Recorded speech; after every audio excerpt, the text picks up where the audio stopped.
Xavier Nwankpa, the safety out of Iowa, which it still strikes me as odd as the number one safety, depending on your service, a top 5 safety in the nation located in Iowa.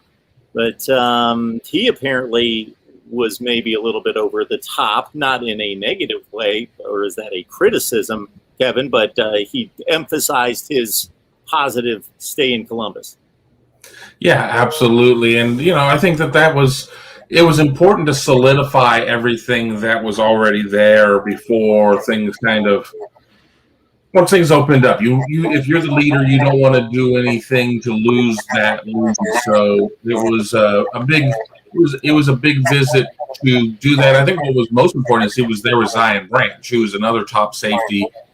And while maybe Ohio State may view one of them more as, a bullet and another one as maybe, a different flavor of safety or whatnot, you want to be able to have them both on board along with Kai Stokes, who's already committed at the position as well, because, especially if Ohio State's running single high, there's not a lot of opportunities there. So you want to get them all on the same page to where they're okay being in the class together, because you know that they're going to be recruited against for having all those safeties in that class. And what are you thinking by going there? There's all this opportunity here at XYZ University.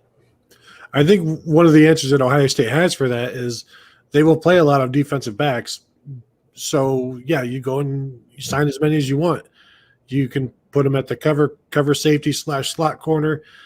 Kerry Combs likes to play at least 3 corners if they can do it.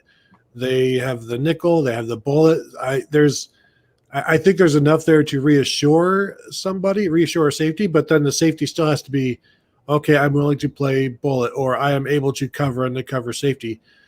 Because as you said, Kevin, there's only one deep safety in this defense. And so if that's what Nwankpa wants, then you've got an issue, because if that's what Zion Branch wants, then you've only got room for one. But you take 2 hoping to convince the other maybe down the road that this is what's best for them. And I think that's why you explained it to him early. Ryan Day has always talked about how they're honest with recruits, and that may be coach speak. But in this era, if you're not telling the recruit what's going to happen in year 1 and year 2, they're out the door, because the transfer portal is right there. So there's no reason. I guess there is still reason to lie. But if you do lie to the players, they have a pretty good out now. And so it's a lot of time wasting if you do lie to a player and then invest a year or 2 in them, and then they're gone because you didn't fulfill what you had laid out in the plans for them. So yeah, you let these guys know where they fit in, what you see from them, and then accentuate, like, this is why we like you at the bullet, and this is what you could do at bullet.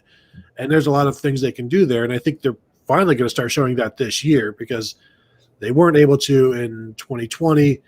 And I don't know if you can adequately show it by showing them what Pete Werner did, because there's not a lot of separation there's no separation with him, because he was just always on the field. And so there are different things that position can do that, for me, Nwankpa is suited for. He's big safety, he's physical, he's fast, and there's a lot of possibilities there.